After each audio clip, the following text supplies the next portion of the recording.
Assalamualaikum warahmatullahi wabarakatuh. Apa kabarnya teman-teman? Eh, Selama liburan virus corona ini ngapain aja di rumah? Jangan cuma bengong aja ya. Harus ada kegiatan-kegiatan positif. Misalnya bebersih rumah, rapi-rapiin, terus juga harus mandi teratur, terus nyuci baju sendiri, jemur baju, setrika dan sebagainya. Itu harus kita isi dengan kegiatan-kegiatan yang positif ya. Tapi jangan keluar rumah dulu karena virus corona ini meskipun kelihatannya uh, ringan tapi nggak boleh diremehin ya. Nah teman-teman, kali ini kita akan membahas pertanyaan dari teman-teman ya. Apa sebabnya orang skizofrenia nggak mau keluar rumah atau menarik diri dari pergaulan? Nah, kalau ini bukan dari buku panduan, tetapi saya coba sarikan dari pengalaman teman-teman semua yang ada di grup KPSI dari sekian lama ada grup itu ya. Terus kemudian juga pada waktu sesi-sesi sharing dengan sesama keluarga dan orang dengan skizofrenia yang diadakan di KPSI, di rumah sakit atau di berbagai tempat yang saya hadirin ya. Mudah-mudahan sih apa yang saya jelaskan ini benar-benar bisa menjelaskan apa yang dialami oleh teman-teman semua ya. Nah, mari kita mulai. Ada sejumlah kemungkinan ya kenapa orang skizofrenia nggak mau keluar rumah atau dia menarik diri dari pergaulan. Ya, di antaranya satu yaitu dampak dari gangguan skizofrenia itu sendiri. Ya, bila gejala halusinasi, delusinya itu belum terkendali dengan maksimal atau belum diobatin, maka gejala penarikan diri itu akan bertahan gitu ya. Karena dia tersita oleh bisikan-bisikan misalnya, akibatnya dia dia putus dari realitas, dia nggak mau kemana-mana ya, di situ aja dia ngomong sendiri, dia nyautin nih dengan omongan-omongan halusinasi itu ya. Jadi dia nggak beranjak tuh di dalam kamarnya, nggak mandi-mandi, nggak gosok gigi, kagak bersih, ngelamun aja kayak orang ngelamun gitu. Nah itu udah saya alamin sendiri dengan kakak saya ya. Terus yang kedua mungkin juga itu karena ada gejala paranoid atau curiga yang berlebihan atau waham curiga ya. Dia curiga selalu negatif terhadap orang lain. Jadi dia berpikir misalnya orang lain mau mencelakai dia, mau membunuh dia. Ada yang keluarganya itu dilarang bahkan jemur pakaian di depan rumah karena nih nanti pakaian itu bisa diambil dan dijadikan bahan untuk menyantet dia dan keluarga, bisa seperti itu. Ada seperti itu. Ini saya dengar sendiri dari keluarga dan pasien skizofrenia gitu ya.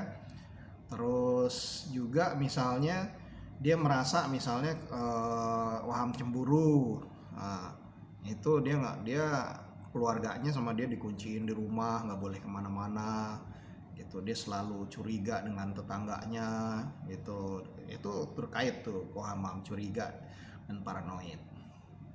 Nah yang ketiga bisa juga karena gejala kecemasan. Dia kalau berada di tempat di tempat umum banyak orang, dia cemas gitu. Dia mulai mendengar suara-suara, dia berpikir orang lain ngomongin dia gitu. Orang sedang ngobrol, wah nih ngomongin kejelekan gue, ada seperti itu. Dia keluar rumah, ada yang merasa bahkan azan di masjid itu ngomongin dia, ceramah di masjid ngomongin dia, ada seperti itu. Nah ini bukan orang non muslim loh yang ngalamin, yang muslim. Bahkan akhirnya dia merasa aibnya itu disiarkan ke seluruh masyarakat di sekelilingnya, akhirnya dia nggak mau keluar rumah karena dia malu gitu ya. Nah jadi bisa tuh karena waham curiga, karena kecemasan bisa. Uh, Terus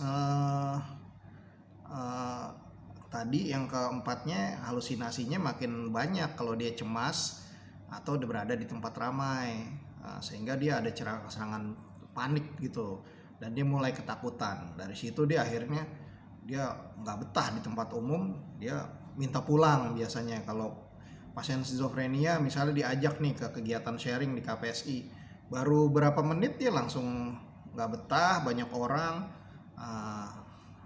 takut dinilai sama orang begini-begini.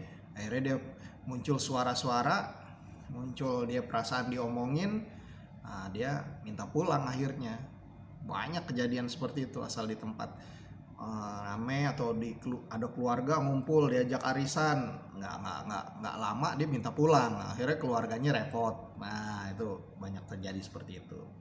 Terus gini, bisa juga yang kelima nih, dia malas keluar rumah atau takut keluar rumah itu karena dia malu. Nah, malunya apa? Dulu waktu dia kambuh itu melakukan satu kegiatan yang aneh-aneh gitu. Misalnya apa? Dia mukul tetangganya. Jadi dia malu keluar rumah. Nah, dia ngamuk-ngamuk sampai dia gerebek sama orang satu RT. Dibawa paksa ke rumah sakit jiwa, dia jadi malu. Atau dia telanjang keliling kampung, jalan-jalan, bajunya dibuang, celana dalam dilepas, baju di celana juga dibuang sama dia, dikasih lagi sama orang, dibuang lagi, jalan keliling kampung telanjang-telanjang atau lari keliling kampung. Nah akhirnya dia malu. Ketika dia udah pulih, dia mau bergaul, orang sebenarnya udah nggak ngomongin dia, orang udah nerima dia bahwa dia udah pulih sekarang gitu. Tapi dia masih aja dia malu karena dia belum mengkonfirmasi perasaannya dia itu dengan sikap orang lain. Nah ini butuh bantuan keluarga, biasanya keluarga atau teman-teman yang berinisiatif datang dan menunjukkan kepedulian bahwa yang dulu sudahlah berlalu, bahwa kali ini ya kamu udah nggak usah mikirin yang lalu, namanya kamu dulu lagi sakit kok, wajar, nggak apa-apalah gitu. Nah akhirnya dengan begitu dia pelan-pelan dia bisa berpikir, oh ternyata orang udah tidak mempermasalahkan itu lagi, baru dia mau keluar rumah ya. Jadi teman-teman mesti memahami nih, kalau ada hal seperti ini keluarganya harus mencoba menjadi jembatan untuk menghapus itu kemungkinan-kemungkinan itu ya, dijembatani ke masyarakat. Terus yang berikutnya bisa jadi karena rasa rendah diri yang besar. Ada komponen-komponen tadi itu di atas, termasuk tadi malu, akibatnya dia jadi rendah diri. Nah sifat rendah diri ini jadi semakin besar setelah dia tilikan dirinya membaik gitu. Dia minum obat, dia tilikan dirinya membaik, dan dia mulai sadar, kemarin kenapa saya ya gini kata dokter, kamu ini ya saya jelaskan, kamu kemarin mengalami namanya gangguan skizofrenia. Oh berarti saya gila dong dok. Nah itu berarti ada, sebelum dia sakit dia sudah mengadopsi gagasan-gagasan tentang stigma terhadap gangguan jiwa, dan ketika dia sakit dia mulai sadar dia ngalamin itu, dia jadi rendah diri. Nah ini mengapa pentingnya menghapus stigma gila di tengah masyarakat, supaya ketika orang mulai sadar dengan pengobatan, nah, dia nggak malu lagi ngalamin gangguan skizofrenia. Nggak ada tuh namanya gila, tapi dia mengalami gangguan jiwa ya, salah satunya namanya skizofrenia, dan itu bisa pulih, bisa berfungsi lagi dengan baik gitu ya. Jadi jangan sampai ketika orang ngalamin gangguan jiwa seperti skizofrenia, mulai diedukasi, mulai dia sadar bahwa dia kemarin aneh-aneh begitu tuh karena penyakit. Nah dia malah tumbuh self stigma, menstigma diri sendiri. Oh berarti saya gila dong dok. Nah padahal itu tidak benar ya. Tidak ada orang gila di dunia ini. Yang ada adalah orang sedang mengalami gangguan jiwa atau gangguan otak, sehingga otaknya itu mengganggu fungsi berpikir, kendali emosi dan perilakunya gitu. Itu disebut namanya ODGJ menurut Undang-Undang Kesehatan Jiwa nomor 18 tahun 2014. yaitu orang dengan gangguan jiwa. Justru pada saat dia mengalami gangguan jiwa, dia harus mendapatkan support dari orang yang sehat-sehat di sekelilingnya, bukan dijauhi dan di stigma buruk-buruk.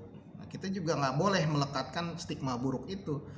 Kita mesti tahu bahwa gangguan skizofrenia bisa pulih dengan berobat rutin dan beraktivitas lagi bisa, gitu ya. Hapus tuh self stigma.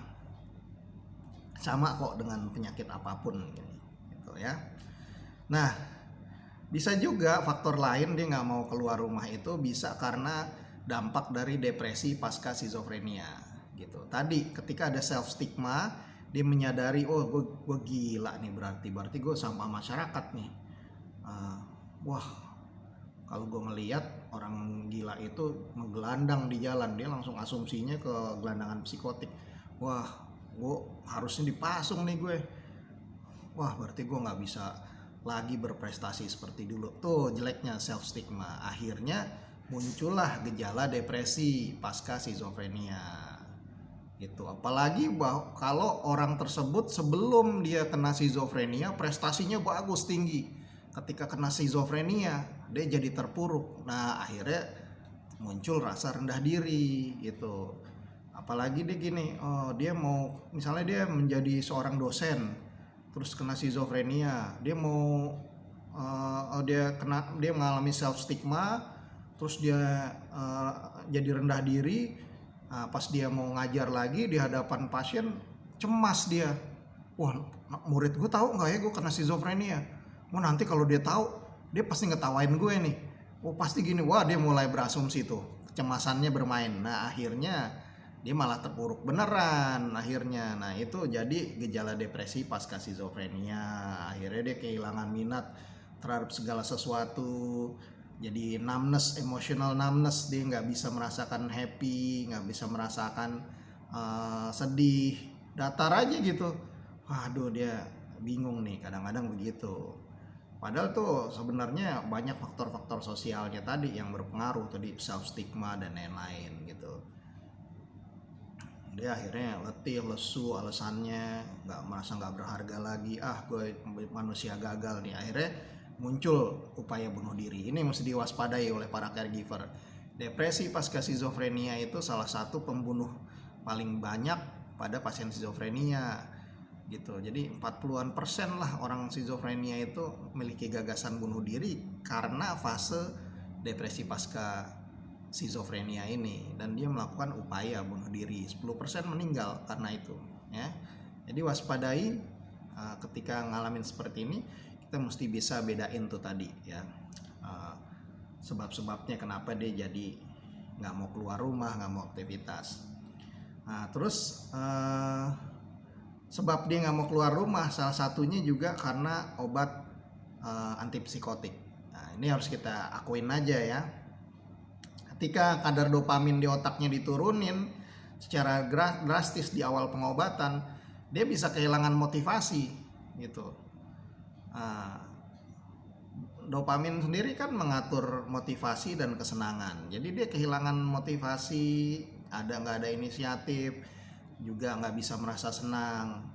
Nah, tetapi ini harus kita pantau terus dengan pengobatan rutinnya. Sampein nih ke dokter setiap progres, kemajuan atau kemunduran, supaya nanti dokter bisa menyesuaikan obatnya, dosisnya dan sebagainya, sehingga cepat ketemu yang cocok. Kalau ketemu cocok, ini akan berubah kok. Dia akan mulai tumbuh lagi motivasinya dan bisa berkegiatan lagi, gitu ya. Jadi teman-teman jangan sungkan menyampaikan dampak dari obat ke dokter, gitu ya. Dokter kan nggak tahu kalau kita nggak sampein, gitu. Baik ODGJ-nya harus nyampein apa yang dia rasakan pasca dia meminum obat, juga dokternya, gitu ya.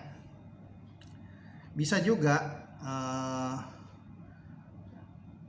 setelah dia mengalami skizofrenia, dia tersedot kepada aktivitas sosial yang tidak harus membutuhkan tatap muka. Misalnya dia jadi menggunakan HP aja, gitu. Dia mulai nyaman di zona nyamannya, dia jadinya udahlah HP-an aja lah, pakai media sosial, terus telepon, SMS, video call ada lah, tapi biasanya ogah dia gitu. Nah itu bisa mengakibatkan dia juga jadi males ketemu, bisa karena dia memang pada intinya dia ada gejala penarikan diri dari pergaulan ya.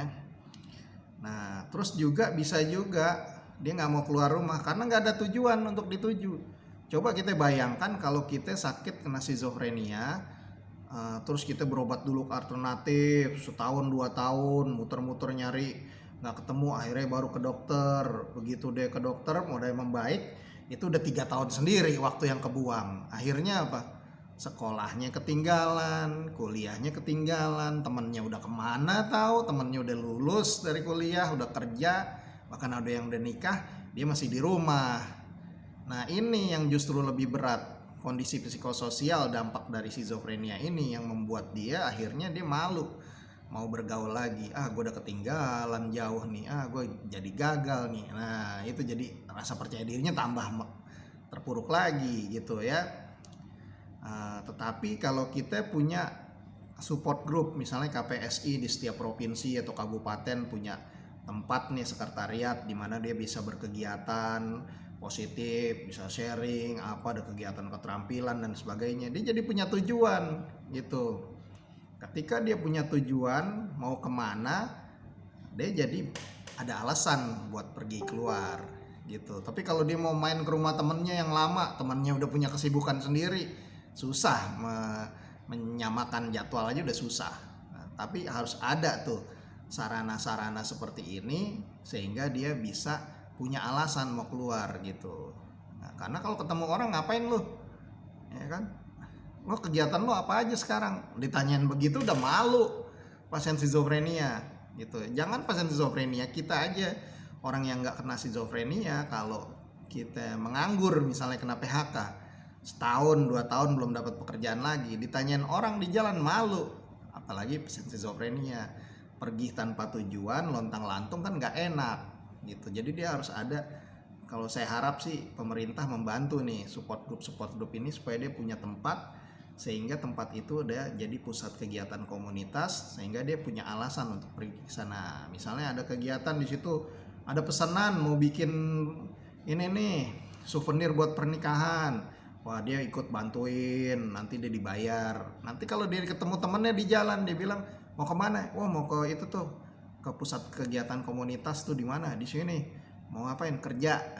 Dia bisa ada kebanggaan sendiri, jadi ada punya tujuan, sehingga dia mulai mau keluar rumah gitu teman-teman. Ini coba deh perhatiin, biasanya karena dia nggak punya tujuan dia jadi males keluar gitu. Kalau dia disuruh-suruh mungkinnya masih bisa, misalnya coba kamu beliin ini ke Indomaret, dia bisa karena ada tujuan. Tapi karena kalau dia ada hubungan sosial, dia udah putus dengan teman-teman yang lama, akhirnya dia nggak bisa bertemu lagi, mau ketemu nggak enak, temennya lagi kerja, akhirnya ya dia bingung mau kemana gitu ya. Terus sebab lainnya, kemampuan komunikasinya menurun sehingga dia malu kalau ketemu orang lain dan tidak bisa berkomunikasi dengan baik. Ada banyak banget keluhan tuh, saya nggak punya topik pembicaraan, saya miskin topik pembicaraan, karena dia sekian lama kan, dia untuk proses pemulihan aja kadang tahunan, 2-3 tahun misalnya, dia udah ketinggalan banyak isu di luar, akhirnya dia nggak punya topik untuk nyambung dengan temennya gitu. Itu udah menjadi kendala buat teman-teman skizofrenia gitu. Terus tidak punya teman lagi karena sakit bertahun-tahun, temannya sudah bekerja, menikah, sudah sibuk dengan kehidupannya sendiri. Itu tadi udah saya ceritain ya. Terus minder, belum punya pekerjaan atau usaha, belum punya pacar atau jodoh, merasa tertinggal dari teman-teman sebaya. Kalau ketemu orang takut ditanya. Nah tadi saya sekilas sudah tuh, ditanya pekerjaan belum ada, ditanya di mana, udah punya pacar belum, udah menikah belum. Nah orang yang nggak skizofrenia aja, kalau ditanya dia belum menikah misalnya kayak saya nih, ditanyain kadang saya mau jawabnya harus diplomatis juga gitu. Tapi kalau pasien skizofrenia kan nggak bisa, dia miskin pembicaraan karena serangan skizofrenia itu bisa juga mengganggu bagian otak yang mengatur kemampuan komunikasi tadi gitu, bisa gitu ya. Jadi ya ini satu alasan. Terus yang terakhir, ada stigma di masyarakat gitu.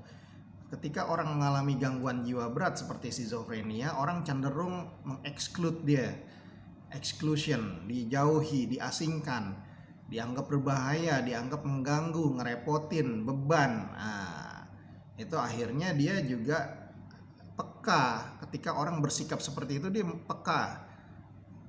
Oh, dia kayaknya nggak senang gue berada di sini nih ya. Ya, dia tidak nyaman dengan saya.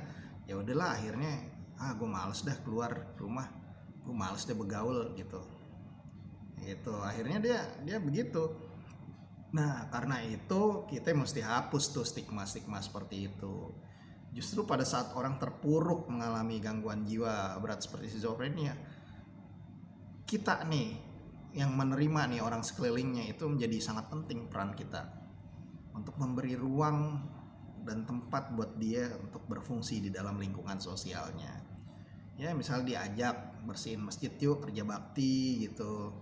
Tapi kita jangan dicela, jangan dibandingkan dengan pekerjaan orang lain. Jadi dia aja terpuruk. Semua orang juga perlulah belajar dari yang simpel-simpel dulu, yang bisa dia lakukan, kemudian meningkat lagi sampai dia kembali lagi fungsinya sebagian besar seperti dia dulu sebelum dia mengalami skizofrenia, gitu ya. Terus juga kalau kita ketemu dengan pasien skizofrenia, apalagi mohon maaf nih Pak Ustadz, kadang-kadang karena dia pengalamannya bahwa skizofrenia atau gangguan jiwa tuh umumnya karena gangguan jin, kurang iman dan sebagainya. Kadang ketemu dia bilang, kamu ini ke rumah sakit jiwa ini, terus masih minum obat katanya. Wah, kalau masih minum obat berarti belum sembuh. Nah, itu sikap seperti itu, komentar seperti itu dirasa sangat merendahkan bagi orang dengan skizofrenia. Dan itu juga bisa menyulitkan kalau dia jadi gengsi. Ya, kakak saya udah pernah ngalamin digituin sama Pak Ustadz, pulang ke rumah dia jadi nggak mau minum obat lagi. Nah, muncul lagi gagasan dia nggak perlu minum obat, nggak sakit dan sebagainya. Akhirnya malah jadi kambuh gitu. Jadi itu namanya drug shaming, mempermalukan orang yang minum obat. Padahal kalau orang diabetes minum obat, kenapa nggak dibilang begitu ya? Tapi kalau kita minum obat skizofrenia, minum obat depresi, kok dianggapnya seperti itu. Nah, itu kan salah. Ini stigma-stigma seperti ini harus dihapus. Justru ketika kita ketemu anggota masyarakat kita yang mengalami skizofrenia, terus kemudian berobat di mana? Di rumah sakit jiwa ini, Pak.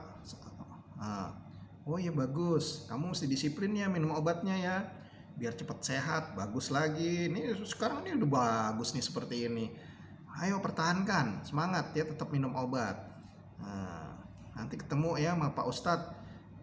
Kalau ini sholat ke masjid, ayo gitu. Nah, begitu dia merasa dirangkul, akhirnya dia merasa nyaman dengan lingkungannya. Justru dia akhirnya keberfungsian sosialnya akan menjadi meningkat gitu ya teman-teman, khususnya lingkungan, kelompok agama, kelompok masyarakat. Mari kita rangkul kembali mereka. Itu ya. Nah, itu teman-teman penjelasan saya beberapa kemungkinan alasan ketika orang dengan skizofrenia nggak mau keluar rumah atau menarik diri dari pergaulan. Mari kita coba lihat ya, kita pahami ini kan, kita lihat barangkali anggota keluarga kita atau diri kita sendiri punya alasan-alasan seperti itu. Gimana caranya tadi? Kan tadi saya udah jelaskan singkat-singkat gimana mengatasinya. Nah, semoga itu bisa berguna dan akhirnya orang dengan skizofrenia bisa beraktivitas lagi, aktif di tengah masyarakat, bisa diterima kembali dan menjadi anggota masyarakat yang berperan aktif, berguna gitu ya. Terima kasih teman-teman, informasinya nih, edukasi dari saya nih semoga berguna. Jangan lupa klik tombol subscribe dan tombol loncengnya. Kalau berguna boleh di-share juga buat teman-teman yang lain. Terima kasih. Salam sehat jiwa, sampai jumpa di video-video saya yang lain. Wassalamualaikum warahmatullahi wabarakatuh.